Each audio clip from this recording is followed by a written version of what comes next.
Hello everyone, आज है 17 जनवरी और आज इस वीडियो में हम बात करने जा रहे हैं इजी ट्रिप प्लानर्स या ईज माई ट्रिप कह लो इसको।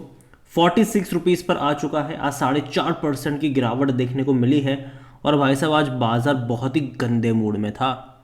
जिन कंपनियों के शेयर में गिरावट आई है उन्होंने 5%, 6%, 7% का डिक्लाइन दिखाया है और जिसमें गिरावट नहीं है उसने 1-2% की अच्छी तेजी भी दिखाई है। यहाँ पर आज सेंसेक्स भी अगर देखोगे तो 1600 अंक गिर चुका है सेंसेक्स और आज काफ़ी बड़ा फॉल सेंसेक्स में था। लेकिन उससे पहले के 2-3 दिन अगर आप देखोगे तो मार्केट में तेज़ी थी।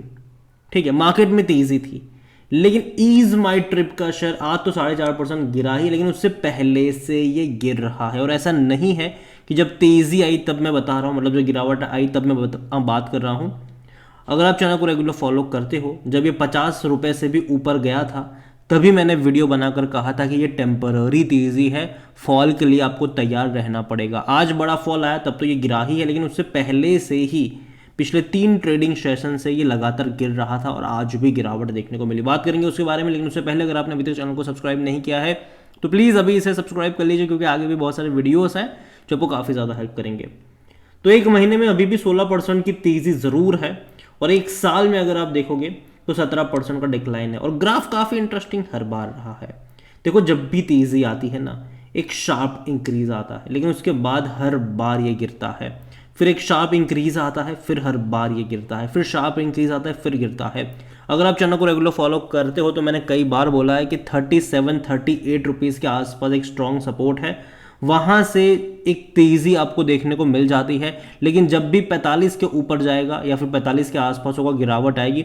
हालांकि इस बार इसने 45 रुपये का भी लेवल तोड़ दिया था। रीज़न ये था कि देखो यार, अभी हाल फिलहाल में जो मालदीव्स वाली कंट्रोवर्सी हुई उसमें जो इन्होंने अपना स्टांस क्लियर किया था कि देखो हम मालदीव्स की सारी फ्लाइट्स वगैरह कैंसिल कर रहे हैं, और उसके चलते कहीं ना कहीं एक इंडिया नेशनलिस्ट वाला इन्होंने अब कार्ड खेला ज़रूर था, जो कि अच्छी बात है, कोई बुरी बात नहीं। और काफ़ी अच्छी मार्केटिंग स्ट्रेटेजी इन्होंने यूज़ करी विदाउट एनी कॉस्ट। ठीक है, अच्छी मार्केटिंग स्ट्रेटेजी यूज़ करी थी। पिछले एक हफ्ते में आपको हर जगह ईज माई ट्रिप, ईजी ट्रिप प्लानर ही आपको देखने को मिल रहा था, क्योंकि इन्होंने इंडिया फर्स्ट वाली चीज़ें रखना शुरू करा था, लक्षद्वीप को लेकर, अयोध्या को लेकर, जो कि काफ़ी अच्छी बात है। लेकिन पहली चीज़ आपको ये समझनी होगी कि अगर इनका बिजनेस आने वाले टाइम में अगर आप ये मान के चल रहे हो कि चलो यार इनका लक्षद्वीप जाने वाले लोग मतलब लोग आपको देखने को मिल जाएंगे, जिससे इनकी बुकिंग्स वगैरह बढ़ेगी, तो आपको ये भी समझना होगा कि एक मालदीव वाला बिजनेस भी गया, जो कि अच्छी बात है। देखो, गया है, अच्छी बात है इनके लिए, कोई दिक्कत की बात नहीं है, और अब किसी को जाना भी नहीं चाहिए मालदीव्स वगैरह। लेकिन आपको ये समझना होगा कि उससे इनके फिनेंशियल पे उतना कोई बड़ा असर नहीं पड़ने वाला है।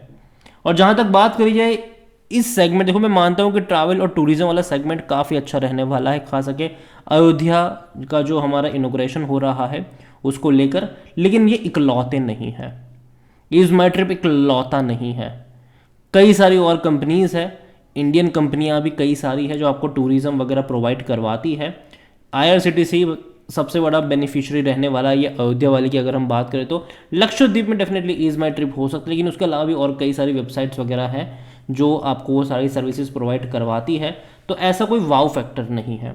और दूसरी बात ये है कि जब भी तेज़ी आई है ये गिरावट में तब्दील हुआ है।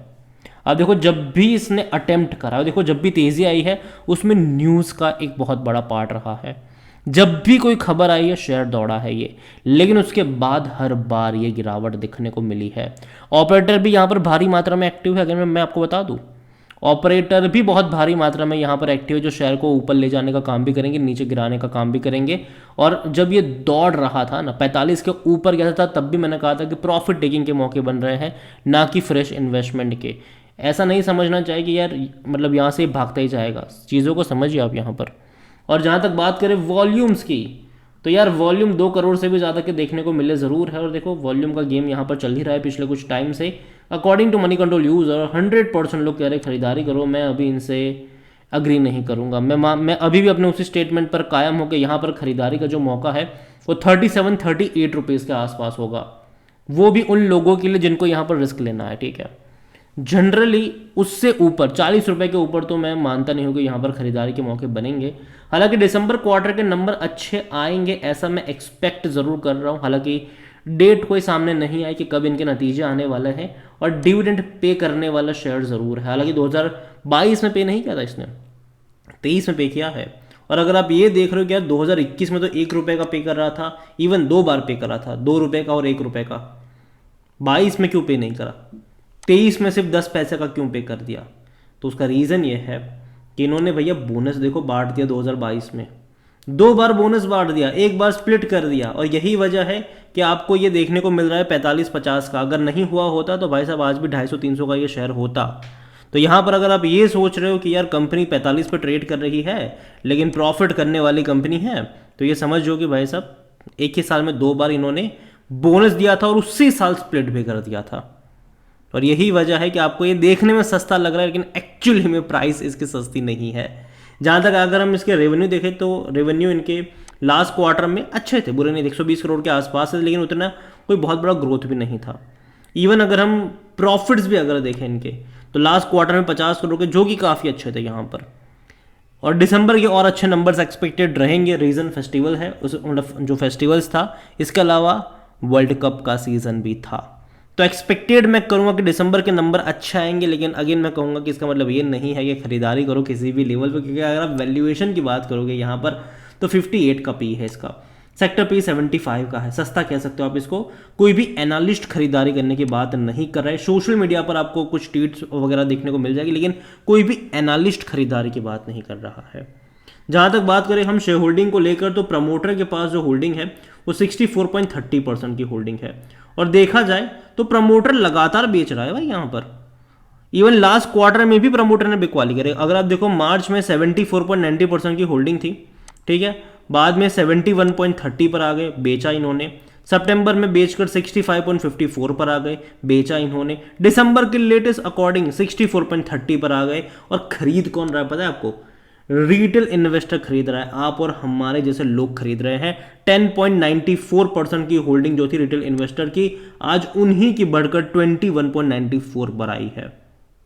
11% की होल्डिंग खरीदी है यहाँ पर रिटेल इन्वेस्टर्स ने, और कोई बड़ा प्लेयर नहीं खरीद रहा है। आप देखो म्यूचुअल फंड जो 0.64% पे था वो बेच के 0.06 पर आ गया।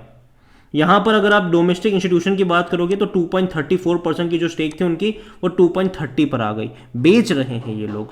अगर आप एफआईएल्स की बात करें तो एफआईएल्स की 2.06% की जो होल्डिंग थी, हालांकि बीच में बड़ी थी लेकिन उसके बाद लगातार डिक्लाइन ही हुआ है, अभी 2.18% का स्टेक है। अदर पार्टीज भी देखो तो 9.12% से अदर पार्टीज यहाँ पर 9.17, वो नहीं खरीद रहे हैं, ऑपरेटर उतना बड़ा नहीं खरीद, बल्कि वो बेचने में लगे हैं। यहाँ पर हर कोई बेच रहा है सिवाय रिटेल वालों के। रिटेल वाले खरीदे जा रहे हैं, प्रमोटर लगातार बेच रहे हैं, म्यूचुअल फंड्स यहाँ पर बेच रहे हैं, डोमेस्टिक वाले बेच रहे हैं, रिटेल इन्वेस्टर खरीद रहे हैं, गोल्ड माइन समझ के, पता नहीं क्यों। तो यहाँ पर मैं एक ही चीज़ कहूँगी, देखो खरीदारी अगर आपको करनी है, अगर आपको स्विंग ट्रेड भी करना है तो हाई लेवल पर नहीं करा जाता, ठीक है। जब वो लोअर लेवल आता है तब आप यहाँ पर रिस्क ले सकते हो, हाई लेवल पर रिस्क लेने कोई फ़ायदा नहीं है। और जहाँ तक मैं मानता हूँ कि दिसंबर के नंबर ठीक है, अच्छे आ सकते हैं इनके, लेकिन जब उस टाइम पे भी नंबर्स के चलते अगर तेज़ी भी आती है, जो कि चांसेस थोड़े कम है, क्योंकि अगर आप देखोगे तो इससे पहले जब सितंबर में भी बहुत अच्छे नंबर्स थे इनके, लेकिन तेज़ी नंबर के बाद नहीं आई थी, आपको बता दें, नंबर के बाद तेज़ी नहीं आई थी। तो यहाँ पर मैं इतना ही कहूँगा आपसे कि देखो जिस प्राइस पे बैठा है थोड़ा सा महंगा मुझे लग ज़रूर रहा है, और जो शेयर होल्डिंग पैटर्न है वो उतना एक्साइट नहीं कर रहा है मुझे। और मैं यही कहूँगा कि यहाँ पर खरीदारी के मौके एटलीस्ट और बड़े डिक्लाइन पर 37-38 रुपीज़ का लेवल है, वहाँ पर बनेंगे, ना कि 45 रुपये के ऊपर या फिर 40 रुपये के ऊपर। ये मेरा मानना है, बाकी मर्जी आपकी है। वीडियो को यहीं पे एंड करूँगा। पसंद आया हो तो लाइक करो, शेयर करो, चैनल अगर पहली बार है तो प्लीज़ सब्सक्राइब करें। और ईजी ट्रेड प्लानर्स के बारे में आप क्या सोचते हैं वो भी आप मुझे कमेंट में लिख के बता सकते हैं। Thank you.